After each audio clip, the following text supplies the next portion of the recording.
Saurabh Kumar Saurabh LJP Ramvilas Paswan party की तरफ से हमारे साथ इस चर्चा में शामिल हैं। कुमार जी, क्या कहेंगे? अब तो आप भी एनडीए का हिस्सा हैं, क्या चल रहा है ये बिहार में? पुलिस वालों की हत्या हो जा रही है। देखिए रवि भाई, पहले तो बहुत दिनों के बाद आप आए, आपको रिलेटेड होली की शुभकामनाएं।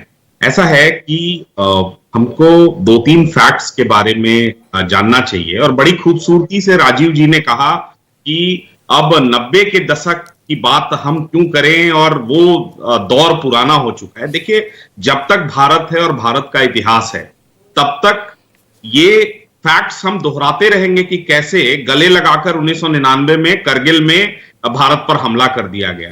तो ये फैक्ट्स होता है, हिस्टोरिकल फैक्ट्स को आप हटा नहीं सकते।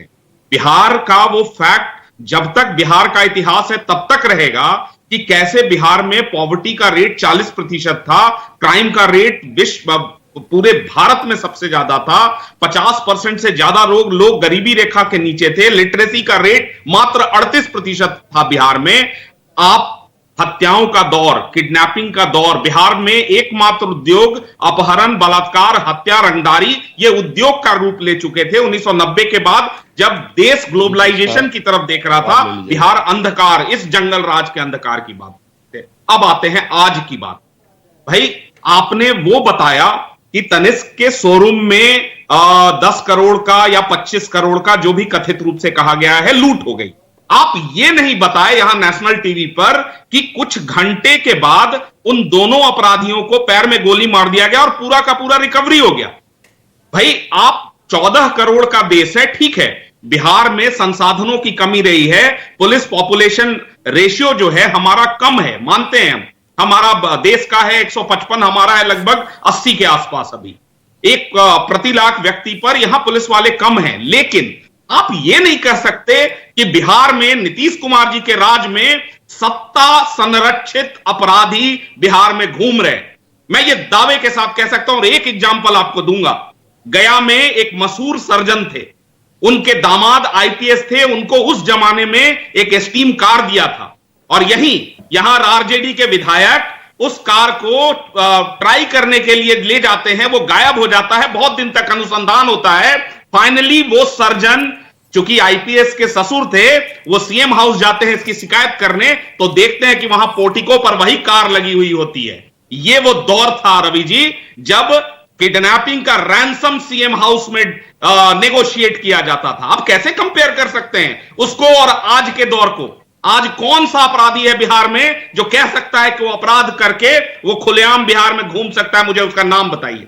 हां, प्रिवेंशन ऑफ क्राइम मैं मानता हूं कि होना चाहिए था और यह दुर्भाग्यपूर्ण है, कहीं किसी एक व्यक्ति की भी मौत होती है उस पर हम सब संवेदनशील हैं और हम सबको उस बात की चिंता है। लेकिन आप यह आरोप नहीं लगा सकते, यह नहीं कह सकते कि 90 के दशक, 2000 के दशक बिहार का वो दौर जब हम देश से आज इतने पिछड़ गए हैं कि हमको अगला 30 वर्ष लगेगा आज के जीडीपी पर लाने में।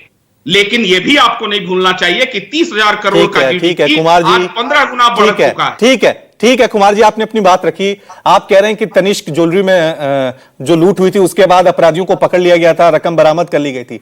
लेकिन एक घटना होती है ना कुमार जी, एक घटना होती तो शायद आज हम चर्चा कर ही नहीं होते। घटना अररिया में हुई, घटना मुंगेर में हुई, जो बड़ी घटना है। सवाल इसमें यह नहीं है कि अपराधियों को बाद में पकड़ लिया गया, इसमें सवाल यह है कि जिस प्रदेश में पुलिस पे हमले हो, पुलिस वालों की हत्या हो जाए, वहां क्या सरकार का इकबाल है? वहां अपराधियों में क्या सरकार का डर है? सवाल इस पे है। सवाल पुलिस ने बाद में कार्रवाई की या 90 में क्या होता था वो नहीं है, अपराधियों में पुलिस का खौफ क्यों नहीं है, यह सवाल है।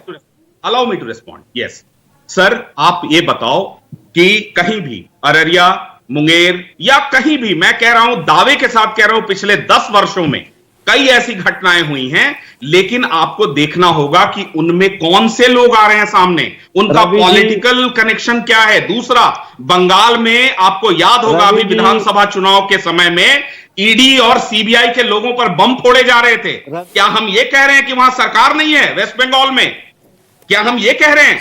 आप रोज जिस प्रकार की हत्याएं हो रही थी वहां बीजेपी के कार्यकर्ताओं की, क्या हम कह रहे हैं वहां सरकार नहीं है? देखिए, कोई भी सरकार हो, देश के किसी भी हिस्से में हो, वो कभी नहीं चाहती है कि क्राइम और क्रिमिनल को प्रोटेक्ट किया जाए। आप प्रिवेंशन ऑफ क्राइम भारत में किसी भी राज्य में बहुत मुश्किल है, लेकिन आपको देखना होगा कि सरकार की मंशा क्या है, उस क्राइम के बाद ठीक है, उसके ठीक है, conviction का ratio क्या है। मैं